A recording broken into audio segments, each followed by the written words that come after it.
Now let us see the different trigonometric functions. To begin with, we will see the sine and cosine functions.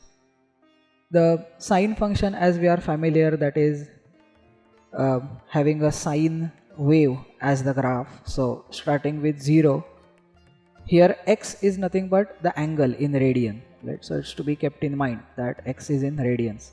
So starting with 0, the graph of sine will increase and it will reach the maximum value as 1 when x is pi by 2, that is 90 degrees, and then it will start coming down, and at pi it will once again be 0.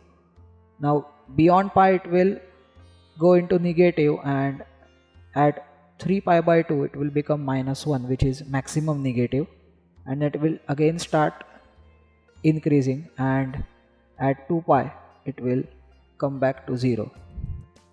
And similarly the graph will travel in the negative direction also, that is at minus pi by 2 it will become minus 1, and so on. So that is the graph of sine function.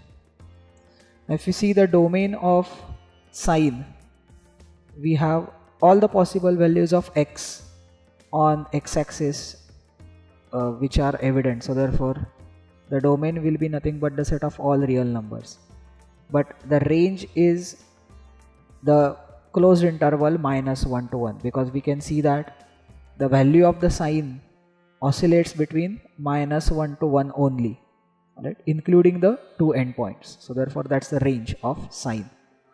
Now the graph of cosine is very much similar to sine, it is just shifted to left by 90 degrees, that is called as a phase shift. So therefore if you see the graph at 0, we know that cos is equal to 1, so therefore it will start falling down from 1. At pi by 2 it becomes 0 because cos 90 is 0, then it will go down and reach minus 1 at pi. It will again start increasing at 3 pi by 2 and go on. So here also we have the graph on left hand side in a similar manner. So that is how the graph of cosine function looks like. Now if we see the domain of this particular cosine function, that is once again the set of all real numbers, and the range is also nothing but minus 1 to 1, because here also we see that the graph lies between minus 1 and 1. So that's again the closed interval minus 1 to 1. Let's go ahead and see the next two trigonometric functions, which is tangent and cotangent. So we have tan x and cot x. Now for the tan x, suppose we start off with a simple value, say tan of 0 is 0.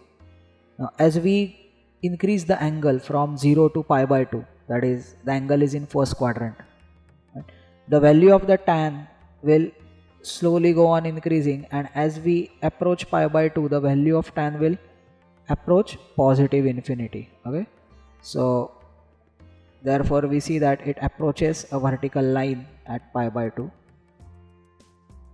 Similarly on the negative side also it will go on approaching negative infinity. Now beyond pi by 2 in positive side, it will again come up from the negative infinity side and once again follow up to the positive infinity as we approach 3 pi by 2, and so on. So in this way we have this particular graph of tangent function. So if we see the domain, the question we have to ask is what values of x are possible for tan x. Alright, so here we see that the tangent is defined for all the values of x except when x is pi by 2 or 3 pi by 2 or minus pi by 2 and so on. So we see that these values are nothing but the odd multiples of pi by 2, whether positive or negative. So if pi by 2 has any odd multiples in both the directions, then those values of x are not allowed. So how do we do this? We write that domain is equal to all the real numbers minus set of all the odd multiples. Now for odd multiples we write in general 2n plus 1 times pi by 2, where n is an integer. Right. So we are basically skipping all these values of odd multiples of pi by 2, right? Now if we talk about the range, on y-axis we can see that the tangent function spans the entire real line. So therefore the range is nothing but all the real values, all the real numbers can be the tangent of some angle, right? So that is what is the domain and range of tan. Now as far as cot is considered, what happens is, since cot is nothing but cos upon sine, so at 0 it will be undefined and hence it will start descending from positive infinity. At pi by 2 it will become 0 because cos 90 is 0 and sine 90 is 1. So and then it will fall down to minus infinity as we approach the angle of pi. Similarly on the negative side also, it will have the similar shape.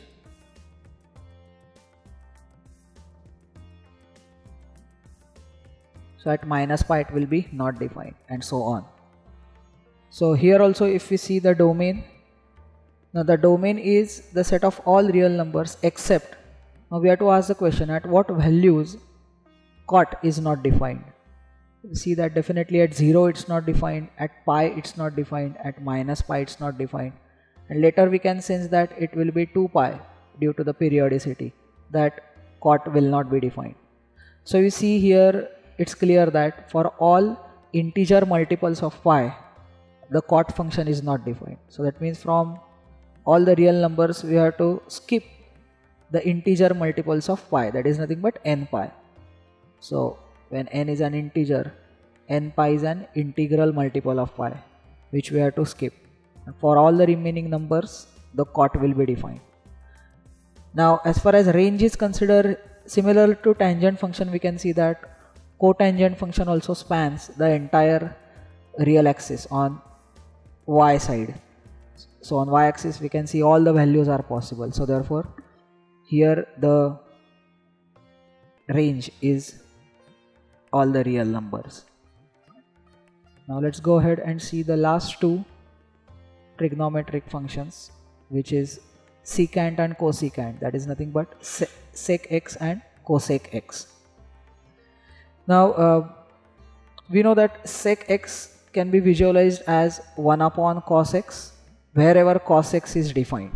Alright. So for the sake of simplicity, let us first draw the graph of the cosine function so that we will have some idea of how we can plot the graph of the sec function.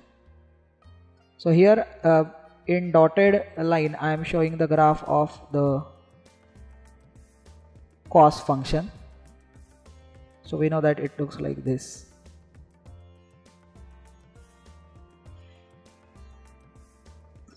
Alright. Now we have to take the reciprocal of the values of this particular graph. Right. Now if we see the angles between 0 to pi by 2, right, let us start off with the smallest angle. Right. When it is 0, we know that cos of 0 is 1, so its reciprocal will be 1 only. Right. Now in yellow color I am plotting the graph of sec x. So as we go from 0 to pi by 2, what happens is the value of cos decreases from 1 to 0.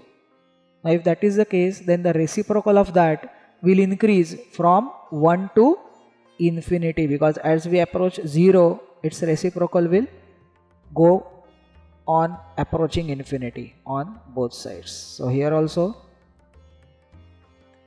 for minus pi by 2 as well as pi by 2 the graph of sec will not be defined. Now as we go beyond pi by 2, here we see that the similar thing will happen but in the negative direction, because the values of cos will be negative between pi by 2 and 3 pi by 2 and so on. So therefore we get the graph of this particular shape. Right? So the yellow colored graph is the graph of sec function.